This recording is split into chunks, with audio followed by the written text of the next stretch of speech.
Dada yangu ukituliaga na kisikia kinanukia. Wapuuze nyinyi, nimeshawatafutia kazi. Mnaanza kwenda kushinda pale gereji.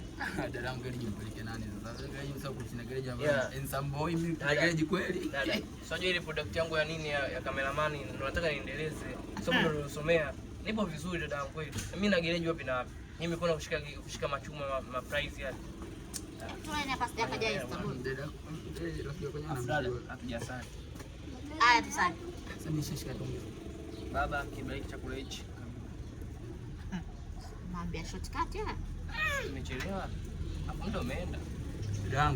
Dada yangu. Kupika unajua. Nitakutafutia kazi hotel manager. Hebu tule bwana Sema chumvi imezidi. Ana afu wewe. Ana wewe. Anajia mimi. Una vya buku mbili. Unajikuta mayele. Fanya kama tujamuona. Jamani. Waungwana, maana kuna waungwana na wautwana. Nyinyi waungwana. Niambie siku. Ule muda ule nilokuja hapa. Shoga yangu tulivyoachana pale mdoi mani kuna pepeta maharage pale na mchele nikasema sasa hivi mida ya saa 8 ndio itakuwa mida yangu rasmi kabisa. Nikifika pale nitakuta ndugu zangu wanakula. Nikabeba na ndizi hizi. Leo nimewakumbuka. Leo nimewakumbuka. Leo sitaki hata mambo mengi. Nitakuwa sikupi. Nenda bwana huko. Nitakuwa sikupi kabisa. Sina nataka nikwambia bwana. Kwanza sikupi. Hesta. Mambo.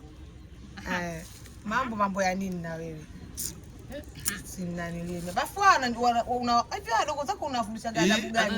Ndio adabu gani nini? Nyinyi kwani mimi sasa hivi kula kuniambia mimi mambo hivi kula kuniambia mimi mambo ananitaka nini? Kutoka kijijini kaza kukwambia mambo wewe ndio unamfikia. Vipi huyu? Wewe ananitandulia hadi pua kabisa yuko serious. Kwa heshima basi. Hebu shika huko na wewe. Mimi ndizi yako sitaki. Alafu naona unajifanya unaiformatia mdomo wewe hapa utiki. Hakuna vitu nakuwa ndizi. Kwa shoga yangu vipi? Muda huu jamani. Maisha ya mjini haya. Ukisubiri mpaka kukaribishwa. Dada, naomba nikaongeze mboga. Hebu weka hapa na wewe hata kuwa na roho dhaifu. Mboga imeisha na kuongeza mboga. Hebu weka hapa. Umesikia? Wewe sani nini? Hebu kwa sababu mna tabia mbaya nini? Subiri kwanza. Ongeza mboga. Wewe sani nini? Sasa kaniweka chakula changu nile mwenyewe hapa. Wewe ulikuja chakula chako? Mimi sijazoea. Sijazoea mambo ya kula mimi familia kama hivi mimi sijazoea. Esther, iko ndo chakula chako.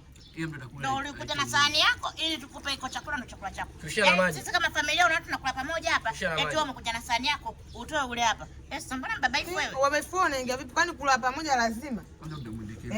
Sasa hivi vitu watu wanakula kwa afya. Huo mtonge. Buku. Aka. Mbona mchoyo wewe? Buku. Haya. Kule nikichobaki, hebu tokeni hapa na uchoyo wenu. Familia nzima wote wachoyo kama nini? Watu walepo tunakuwa choyo. Hamuna taa hivi. Unakuja na ndizi, mbona sasa unakuleta vindizi vyako hivi? Zangu haya. Bakieni mle. Nanyi kule ni haraka hapa tule kama wanajeshi. Mnashinda kukata tonge kubwa, hata ni tonge kubwa kama hivi mnakula. Namsemea ule. Dada taratibu basi. Ndio ameshavu. Atarudi. Shauri yenu. Amena. Hivi ndio unashindwa. Nini mnaacha mle Esther atarudi, tonge dogo tu hii mnalala kubwa. Anarudi yule. Sema chakula kitamu. Kaka shika maji kaka. Mpalwa ndugu yangu. Anakuja Anakuja tena, arudi tena.